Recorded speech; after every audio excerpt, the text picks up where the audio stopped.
Hello everyone! Today we're checking out Amp Roots by ML Sound Lab. And I kind of got like this djenty new metal tone going on. Yeah, I'll just show it to you so you can judge it yourself, but I think it sounds pretty good.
Alright, I hope you enjoyed that little demo I put together for you. Today we're checking out Amp Roots by ML Sound Lab. It's the collaboration they did with Fluff.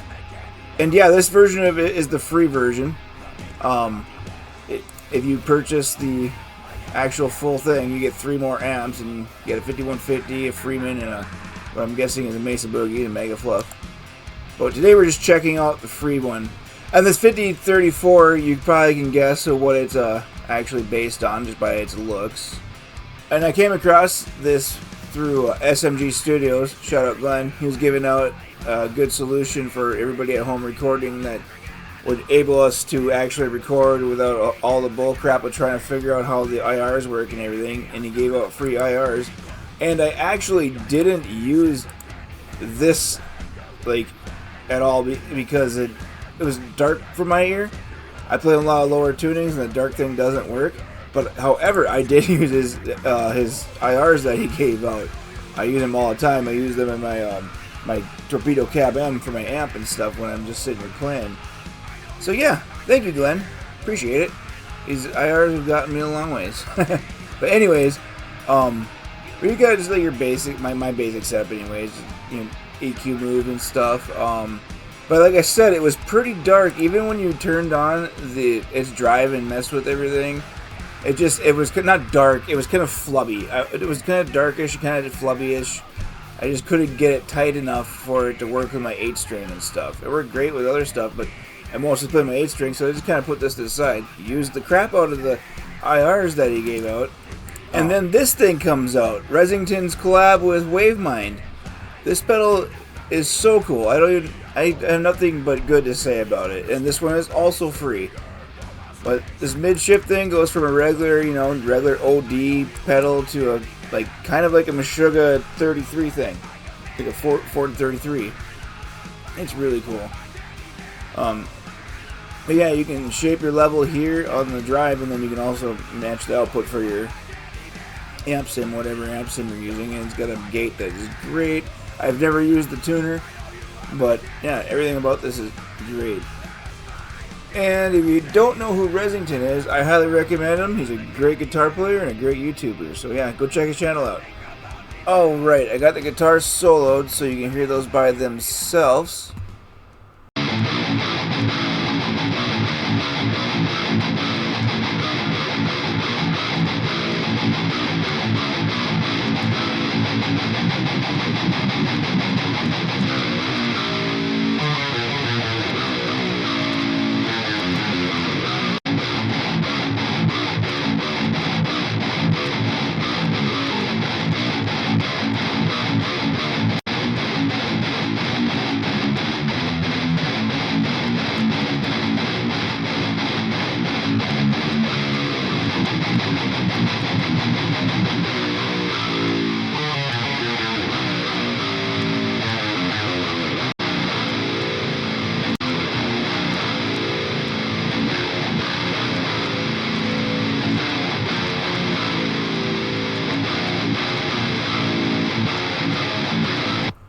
Okay, now I got one guitar track soloed and monoed.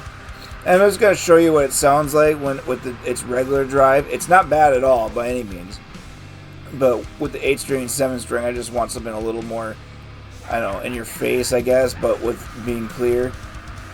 And this does a perfectly good job, but it might have been, you know, back when I was first trying it out, I just didn't know what I was doing as much. Because listening to it now, it doesn't sound too bad at all. But yeah, here you go. I'll let you guys hear it.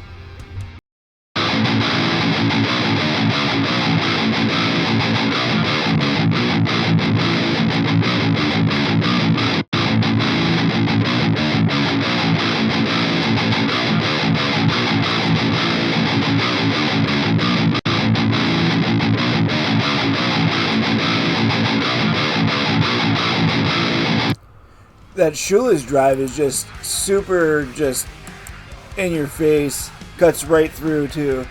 But like I said, the one that comes with the amp sounds perfectly fine. Like there's nothing wrong with it at all. And we got a little bit of EQing going on, just cutting a little bit of the whistling stuff, some of the stuff we really don't need. And we're using TDR Nova to high pass and low pass and comb the palm muting, and then I think, yeah, we scooped out a little bit more of the stuff that just doesn't sound very good. Didn't try not to scoop out too much of it because it's still kind of part of the sound, but I'll just give you guys a little comparison to what it sounds like on and off so you can hear what I cut out.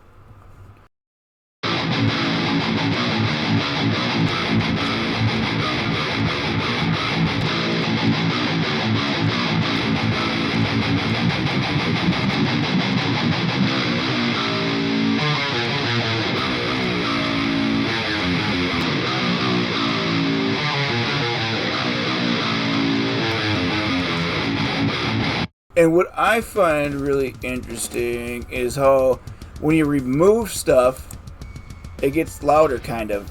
Like, it sounds like it gets louder to me, but it just gets more clear, taking all the stuff that's not out of there. Because I barely try to touch anything when I remove stuff. Because if the sound going in isn't good in the first place, you shouldn't be messing with it. If it just sounds like crap, you're not going to be able to fix it. And I'll show an example in the mix now too, like what it sounds like when the EQ comes off and on.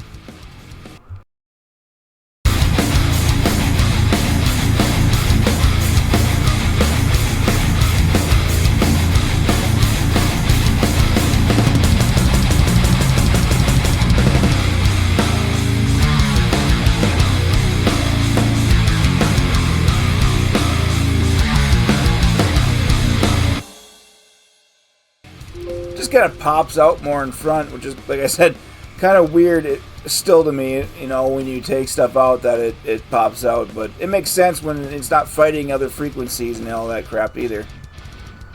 And for the whole track on the master, we have a clipper that's barely touching anything into a compressor that's barely touching anything, into a compressor that's barely touching that, into another compressor that's barely touching that, and then we have a limiter that's barely touching that too.